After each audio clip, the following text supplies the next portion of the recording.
চায়ের কাপ আর বিকেলের হাওয়া এই শহরের কিংবা গ্রামের রাস্তায় ঘুরে যারা আমাদের মনকে উজ্জীবিত রাখেন, আমাদের মনে হাসি খুশি এনে দেন, তাদেরই একজনের জীবনের গল্প তুলে ধরবো আজকে আমরা তেমনই এক পরিশ্রমী মানুষের জীবনের গল্প জানবো।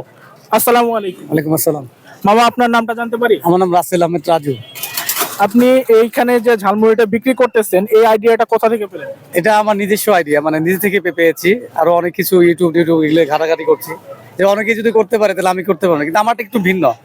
আমি ভিন্ন দিয়ে শুরু করেছি, মানে আমার শুরু করার পিছনে অনেক মানে কাহিনী আছে। ঠিক আছে মামা, বুঝতে পারছি। তো আপনি যে এই যে আশেক মাহমুদ কলেজ ক্যাম্পাসে এটা বিক্রি করতেছেন, তো আপনি এখানে কয়টা থেকে কয়টা পর্যন্ত থাকেন? আমি বিকাল 3টায় আসি, রাত 10টায় চলে যাই। আচ্ছা মামা, আপনার এইখানে কতগুলো প্যাকেটে ঝালমুড়ি বিক্রি হয়, কিংবা আপনার গড়ে কেমন আয় হয়?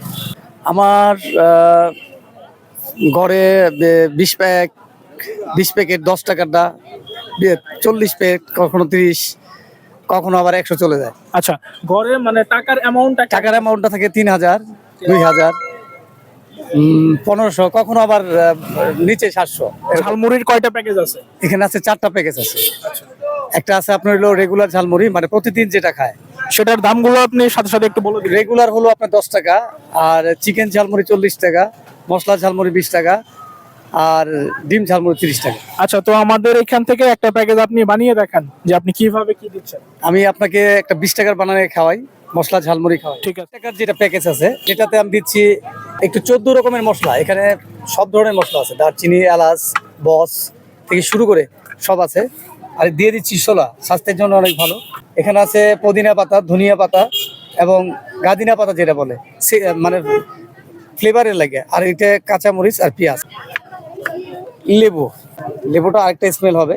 এখানে হলো জিরা আর হলো বিট লবণ, এটা হলো সরিষার তেল, এটা একটা জিরা, আরেকটা ম্যাগি মশলা, আরেকটা কাসুন্দ না দিলেও চলে, তারপর একটু দিয়ে দিলাম স্বাদের জন্য যেটা।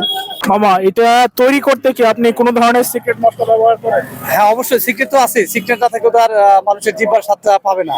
আচ্ছা মামা, আপনি এখানে যে এটা মানে সাধারণ ঝালমুড়িওয়ালাদের থেকে আপনি কিভাবে ডিফারেন্স ক্রিয়েট করছেন, বা আপনি কিভাবে হাইজিন মেনটেন করেন? হাইজিন মেনটেনটা হলো মানুষে আপনার কাগজে দিয়ে খেতে, মানে বিউ কার্ডগুলো ব্যবহার করে, আর তারপরে আপনি বইয়ের কাগজগুলো ব্যবহার করে, এগুলো তো অনেক কালি থাকে। এখন আমি আপনাকে সার্ভিং করবো জিনিসটা। আমার সার্ভিংটা আসলে কেন হাইজেনিক, মানে কি দিয়ে দেই। এটা হলো কলা পাতা, এটা হলো তালের পাতা। ভাই, আপনি যে ঝালমুড়িটা খাচ্ছেন, এটা টেস্ট কেমন?